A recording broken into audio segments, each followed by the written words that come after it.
भारतीय किसान यूनियन टिकैत के राष्ट्रीय सचिव रतन सिंह सोरोत ने सोमवार को यमुना से सटे चांदहट, गुरवाड़ी, घोड़ी, प्रहलादपुर समेत दर्जनों बाढ़ प्रभावित गांवों का दौरा कर वहां के किसानों से फसलों के नुकसान संबंधी जायजा लिया। किसानों से बात करने के बाद किसान नेता रतन सिंह सोरोत ने कहा कि देश के अलग अलग हिस्सों में हुई बारिश से कई प्रदेशों में बाढ़ के हालात बने हुए हैं, जिससे हरियाणा भी अछूता नहीं है। हरियाणा में यमुना से सटे गाँव में लोगों को भारी नुकसान हुआ है। किसानों की हजारों एकड़ फसल बर्बाद हो गई, लेकिन सरकार का रवैया लोगों में संदेह पैदा कर रहा है। सरकार को आगे बढ़कर किसानों के हुए नुकसान की गिरदावरी करवाकर तुरंत भुगतान करना चाहिए। उन्होंने कहा कि पिछले वर्षों में आई बाढ़ का सरकार ने किसानों को अब तक मुआवजा नहीं दिया और अब फिर से किसानों पर आपदा की मार पड़ रही है। उन्होंने कहा कि आज किसानों के हालात इस तरह के हो गए हैं कि ये फसल को पूर्णतया खराब हो चुकी है, लेकिन आगे आने वाली फसल की बिजाई भी नहीं होगी। ऐसे में किसानों को रोटी, कपड़ा, मकान का संकट आ चुका है। हरियाणा इस मानसून सीजन की सबसे बड़ी आपदा से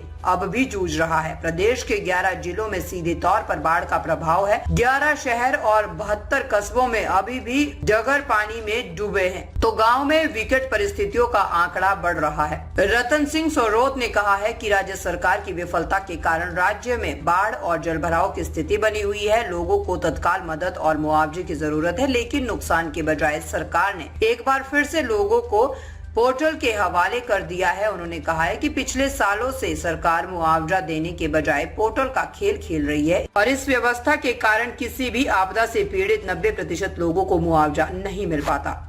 सौरभ साहब, यमुना का दौरा किया है तो किस तरह से नुकसान है और क्या हालात हैं यमुना के किनारे जो गांव हैं उनके किसानों के? देखिए, यमुना के यहाँ से जो हमारा पलवल जिले का यमुना के किनारे जो गांव है, पल्ली इस तरफ गांवों में जिले के प्रशासन भी देख के आया है, लेकिन मैं समझता हूँ इन गांवों में घोड़ी है, चानट है, गुरबाड़ी है, इन तीनों गांवों का जो नुकसान है, इन अकेले 3 गांवों का करोड़ों का नुकसान तो नज़र आ रहा है।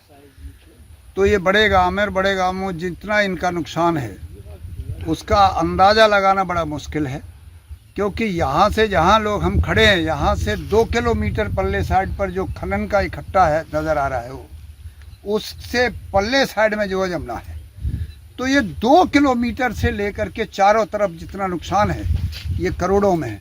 आज ये इधर साइड में मेरे ये ईख है, गन्ना है, ये गन्ना की फसल कम से कम 7-7 फुट ऊंची है, वो भी डूब रही है। और धान जो मेरा हाथ जा रहा है दूर तक, जो धान के कम से कम सैकड़ों एकड़ धान है, वो सब डूब चुका है। और ये कम से कम 10 किलोमीटर के बीच में सारा कुछ समाप्त हो गया है। तो इसलिए आज जिस हालात में यहाँ का किसान है, घोड़ी गांव है, चानट गांव है, गुरबाड़ी, इन 3 गांवों का हमने अपना और प्रहलादपुर, इन 4-5 जो छोटे गांव हैं, इन गांवों का जो नुकसान है उसका आकलन अगर सरकार लगाएगी तो करोड़ों में पहुँचेगा। और मैं ये भी कहता हूँ कि सरकार को तुरंत इन गांवों का निश्चित तौर से पूरा दौरा किया जाए और तुरंत आकलन करके इनको बहुत जल्दी से जल्दी मुआवजा दिया जाए, ताकि किसान जिंदा रह सके, किसान का हौसला बढ़े। और ये अभी आज पता चला है कि भाई मुख्यमंत्री ने 15,000 तक का मुआवजा घोषित किया, लेकिन मैं समझता हूँ घोषित करने से किसान को राहत मिलने वाली नहीं है। मुख्यमंत्री जी, आप ये इस पोर्टल के चक्कर में किसानों को डालना चाह रहे हैं, इस पोर्टल को हटाइए और सीधे प्रशासन को आदेश दीजिए जाओ और कितने एकड़ में कितना किसका नुकसान है उसका वहीं गिरदावरी मौके पर तुरंत गिरदावरी करा करके उसको मुआवजे घोषित किया, तभी मुआवजे का पैसा दिया जाए, तब किसान जिंदा रहे। जिस तरह से नुकसान हुआ अभी तक का जो सरकार या प्रशासन का रवैया, उसको किस तरह से देखते हो? देखिए, वैसे तो प्रशासन चारों तरफ से कोशिश में लगा हुआ है, लेकिन फिर भी जिस हिसाब से लग रहा है इतना काफ़ी है।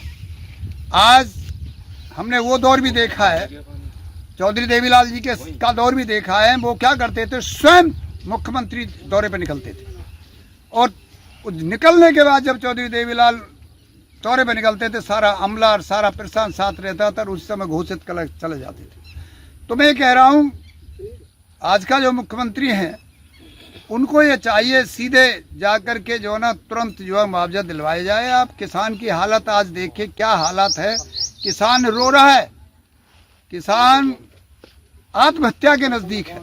जिसके पास 4 एकड़ या 5 एकड़ जिसकी ज़मीन है और वो वहाँ पर ख़त्म हो चुका है, ना उसके पास चारा है, ना उसके पास जो उसके धान थे वो भी खत्म हो गए हैं, ईख उसकी खत्म हो गई है, चारा उसका रहा नहीं। आज इस हालात में किसान हैं। इन गांवों का मैंने खुद स्वयं आकर के आज दौरा किया है।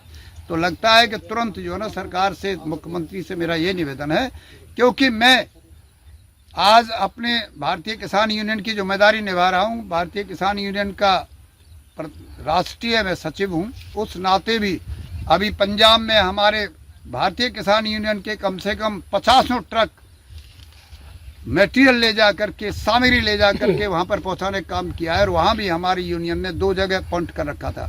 करनाल में इकट्ठा करते थे, इधर जींद में इकट्ठा कर रहे थे, दोनों को इकट्ठा करके और चंडीगढ़ में पहुँचा रहे थे। तो आज यहाँ पर मैं समझता हूँ कि यहाँ के किसान को, सरकार को तुरंत फौरी तौर पर से मदद की जानी चाहिए। उसमें कहीं पोर्टल वोर्टल इस प्रकार की चीज़ों से, बखेड़े से बचा करके सीधी आज मदद की ज़रूरत है आज यहाँ के किसानों को।